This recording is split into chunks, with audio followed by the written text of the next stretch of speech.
Hello YouTube, this is Morgan, Airspeed Prime here with my next Legend of Korra Book 4 Balance episode commentary.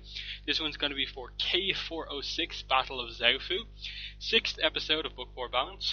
And to sync up your copy of the episode with this commentary track, what you need to do is have your episode ready to start, press play with the intro to every episode of Korra. So obviously that's the intro where Kyoshi appears on screen first, and you get the Earth, Fire, Air, Water avatar bit, and then the episode starts. So including the intro is where you want to start. So I'm going to stop speaking now in a moment, and then when I start speaking again after a pause, that's when you hit play. I'll also hit play and we'll be synced up. So I'm going to stop speaking now, hit play when I start speaking again.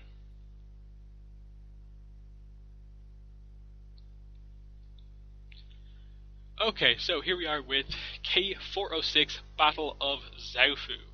A pretty interesting episode, most notable for the first big kind of fight between Korra and Kuvira, and the kind of results of that and what that means for kind of Korra's, where she is in her healing process.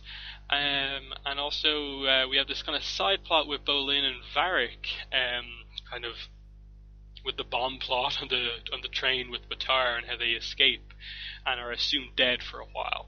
So there's definitely some interesting stuff in this episode. Still wouldn't consider it, one of the top episodes compared to like Korra Alone or some of the episodes towards the very end of the book, but it's a pretty solid mid-season episode. I suppose it's kind of the mid-season finale, basically, this one. So we start off with the kind of a continuation from the end of the last episode. Sue is going to break the peace talks and go in and take out Kuvira. Now, there are obviously like slight issues with this, and that I really feel they kind of dropped the ball a little bit on how well they explained the Kuvira Sue Batar backstory that led to Kuvira kind of becoming who she is today. They just don't give it enough time to really get across why Sue is angry enough to kill Kuvira over this. Why Kuvira was upset enough at Sue's inactions to actively try and take over the whole world and kind of hurt Sue by basically taking her son away from her. It works, but it could have been done so much better if there was more time, I think. You see that Sue's seismic sense isn't as strong as Toph's because she couldn't see that this was not Kuvira, it was actually Zhu Li. And I suppose it's impressive from Kuvira that she had this all planned out in the first place. Kuvira had this kind of planned out, knew that this was probably going to happen, and set a trap for them. And they are captured.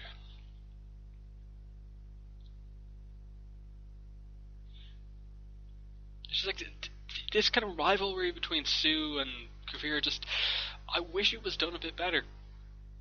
There's potential here, but I want to really like it.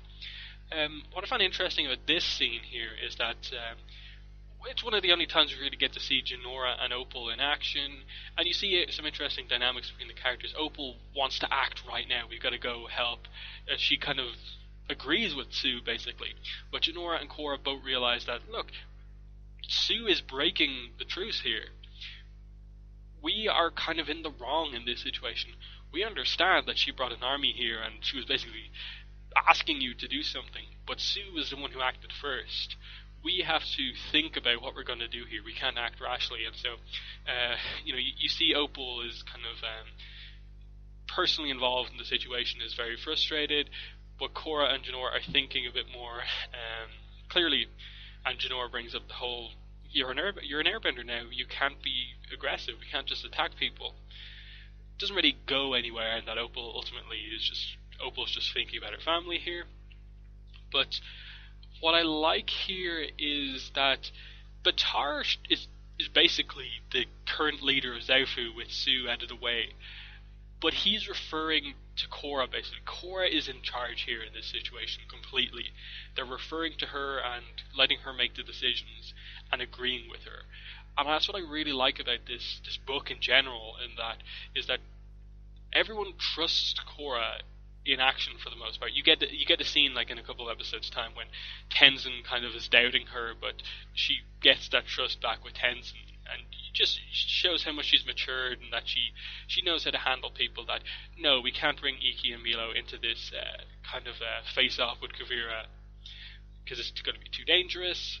But Jinora, you're a master airbender. Opal, you're involved enough in this where you deserve to come here. So, really cool scene.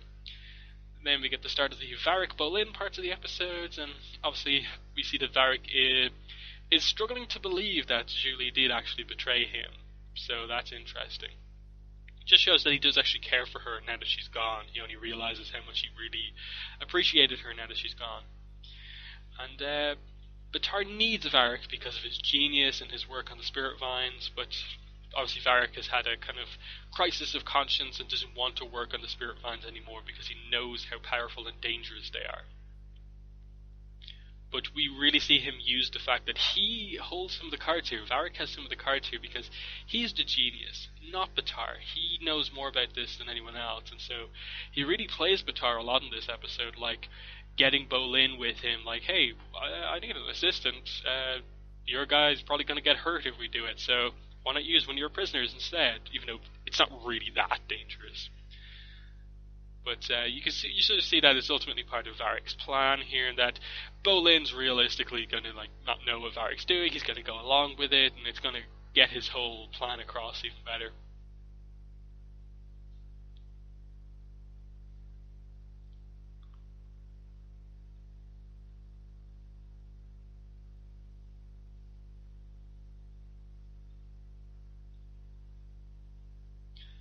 And then we get to the big part of the episode. This kind of group of scenes, the big kind of face-off that eventually results in a fight and escape between, Korra, Jinora, Opal, and Kuvira. Really interesting stuff. And just basically surrender Zaofu and we'll give you Su back. And she's all about, Zaofu has to be a part of the Earth Empire. I can't single it out. I can't let them rule themselves on their own. Why not? It's really weird. Just Kuvira has to have these places, and I definitely think Zaofu is a very personal thing for her. That she just wants to prove that she's more powerful than Su. That she can take Su's home for herself. And then she uses Bolin against Opal, even though at this point in time, Bolin isn't part of Kuvira's organization. Kuvira has put Bolin in prison. And then she's trying to get Korra, frustrated by saying that, I was the one who brought stability, not you. You're being personal. And, she's trying to distribute the resources fairly, but she's also using most of the people as slaves, and then is specifically, singling out people not from the other nations, not from the Earth Kingdom. So, she has all these problems, but she's kind of only presenting the good side here. And says that, the only way you're going to stop me is physically. And I like that Korra isn't so kind of set in understanding Kuvira that she's going to avoid the fight, that when it comes down to it, she's going to fight if she has to, and I kind of like that. That she's definitely made a really big step forward in her recovery, but as we're going to see in the fight, not fully. She hasn't fully recovered.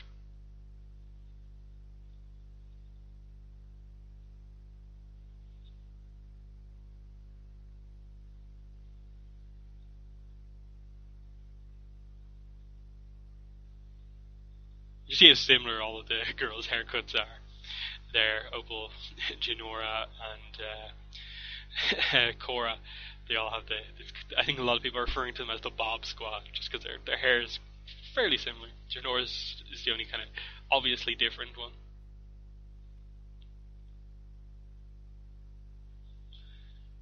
And the whole thing is just go to the amateur side. It's important. Just do it. Go straight away. Only going to use it as a last resort because she wants to prove to herself that she can face Kuvira one-on-one, because she knows if she was fully healed, she can, and this is the first test that Korra is going to encounter of that. And so to see that she's struggling against Kuvira, and then you realize that she's not fully healed. It's big, because you wonder what's left still to be healed. What is it? And it's the mental side that's still not fully there yet, even with the advice and the progress she made with Toph. This fight specifically, it's not one of my favourites, partly because, like the Zahir fight from the end of Book 3, it's very one-sided in that it is Kuvira toying with Korra. A lot of just Korra takes a lot of abuse and tries really hard to hit her but doesn't get any hits in. That's all. Kuvira's fighting style, while really cool, isn't very flashy, so a one-sided fight doesn't work so well when, you know, the person delivering the beating is not really doing moves that are that impressive. Like, Korra in missing is doing more in terms of, like, that's really cool bending, than Kuvira is just fighting normally. So it kind of diminishes as a fight, but in terms of plot, you know, character stuff, it comes across very well that Korra's still struggling. It to me, more than showing how weak Korra is, it shows how powerful Kuvira is, and that Korra's not fully healed yet. Those are the key factors that are leading to the result of this fight being the way it is. And here we go. It's just like he says, do the thing to Bolin. Bolin doesn't know what that is. And you really understand that, like, wow, there's such a really good connection between Varric and Zhu Li. The fact that he can say do the thing and she knows straight away what he means. That really shows how strong their connection is. And then, yeah, we see that Varric has this conscience, you know, doesn't want to use it as a weapon, but Batar's like, no, we got to push things to the limit, which is interesting. And then Varric toys with Batar by saying, you know, like, how would you know? I'm the genius, not you. You would know what it feels like to create anything. And it gets across Batar's whole inferiority complex that is hinted at primarily with his father and also here with Varric. And they kind of do it in that, like, he eventually creates the Colossus and they all praise him for that because, wow, like, this guy is actually really good. But ultimately it doesn't go anywhere with the father, which I felt was the more interesting one, Batar and Batar Jr. But still, Batar was interesting enough in this book. I wasn't, like, really disappointed and annoyed, but just wish it had been done a little bit better. That was a cool move there, Korra blocking the metal things with airbending. But again, like, it's just the fact that Korra doesn't get a single hit in this fight until she uses the Avatar state. That's what keeps this fight from being one of the best of the series for me. The animation is great, the actual choreography is good, it's just, in terms of, like, top 10 list of best fights, to me this doesn't really rank anywhere near that list.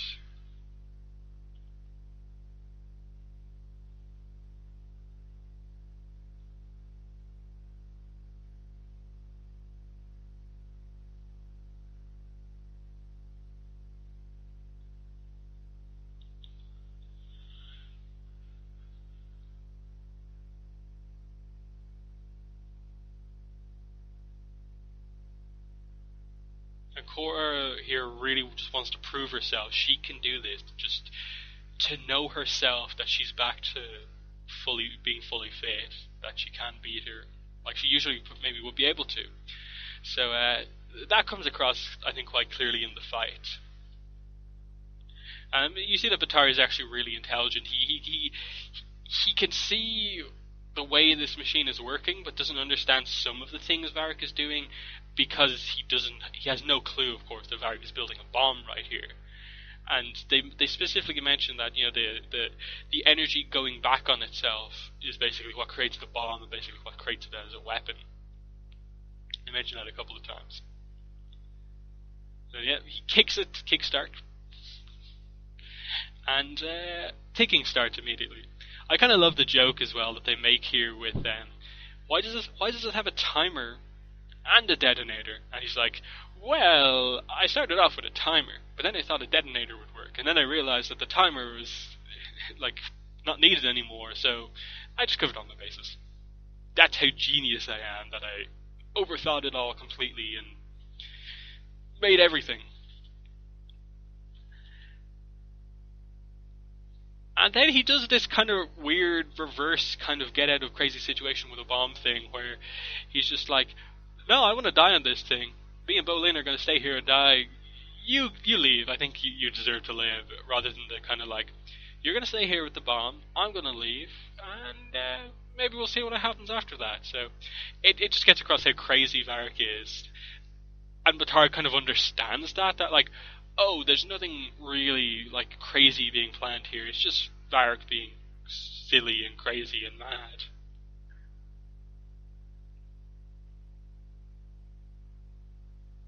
Here we go, timer and a remote.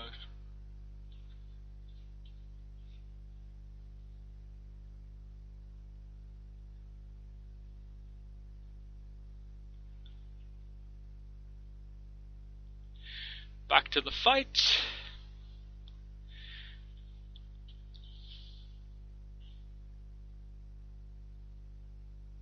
And they do a good job at kind of basically setting up that you have to use the Avatar state, you have to do it. And here we go. And we do... This is really cool bending, like that's awesome. And then just the sheer power of the moves that Korra starts to use here. It just, Kuvira has no chance here. It just goes from completely Kuvira's in control to completely Korra's in control. And Kuvira has to just immediately be like, whoa, this is crazy powerful. And the second Korra goes to deliver the final blow, despite what Opal and Sue have been saying the whole time round, they're kind of like, whoa, she's actually going to do it. Like, they've always been saying, kill her, and then when it eventually comes down to it, it's just kind of like, is this really going to happen?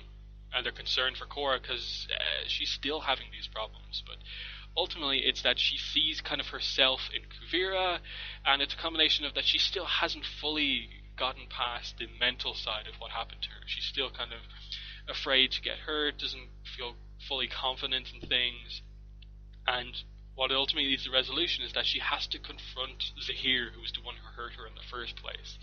Just understand the villains fully and stuff like that. And crazy thing that those spiky things that Kuvira is about to kill Korra with, but then Jinora and Opal move in to save Korra. This is kind of their star moment in the book for Opal and Jinora, how they defend Korra here and get her out of danger.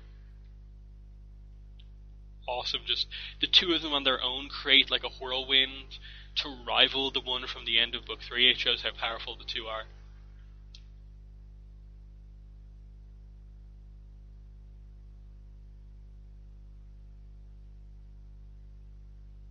And Jinora can use her kind of technique, even in a tough situation. She doesn't need complete silence anymore. Nice kind of one funny, humorous scene here with Huan, Iki, and Milo. He loves the raw emotional power of Iki's pretty childish, but decently drawn thing. But Milo's perfect in every way. Amazing art is just like, no. Show me how you feel in the art, and that doesn't come across.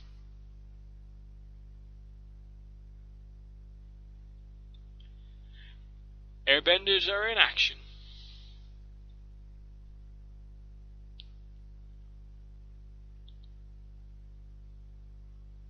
And they're going to stay on the train. And he lets them get off. And they unhook the cart. And obviously this is the kind of fake suicide thing. They kind of get out just at the end. And as far as anyone else is aware, they've just died.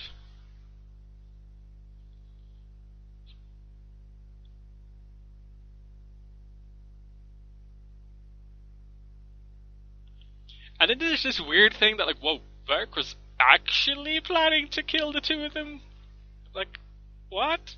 He really is that upset, but I think by the end of the episode, it's just kind of like, hey, you finally did the thing I was waiting for you to do without me having to explain it. Well done, Bolin.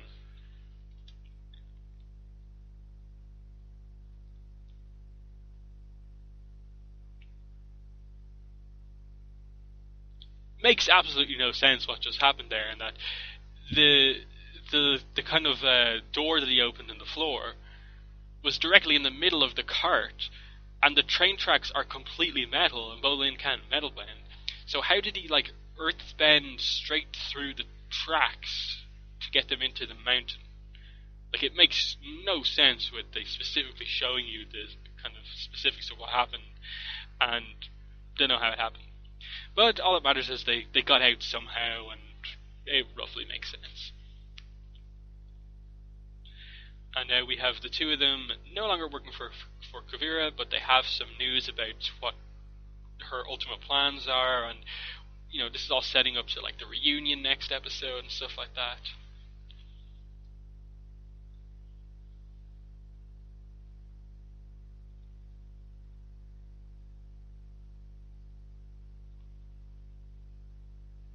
And then Pepper arrives. Rescue from Iki and Milo. Cool moment for those two. But they have to leave Sue, Wei, and Wing behind.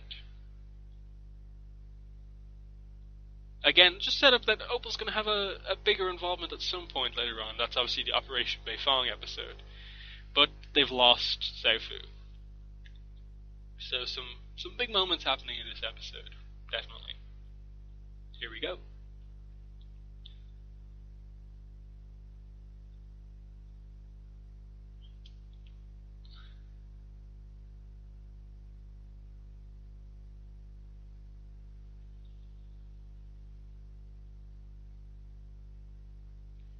And again, it's just this weird thing. Her ultimate reasoning for this is that she wanted a place where everyone could be together and no one would ever have to kind of experience what she experienced in her early life, being an orphan and stuff like that. Yet she imprisons people just for not bowing to her. It's just, explain it a little bit more. This is the setup here. Batar and Batar Jr. Bow to me. No, I'm just so disappointed in you. And he calls him Junior. He doesn't call him Batar. He just calls him Junior because he's Batar Senior. And I thought they were going to do something really big there, but they didn't. But there was a clear setup for it as well. It's just a little bit disappointing. Yeah. Kuvira stealing the meteorites. Likes just messing around with them. And then Batar's going to replicate the work. As far as he's aware, Varric and Bolin are dead. Julie is going to be his assistant. And setting up the whole thing of just who are you working for, Julie?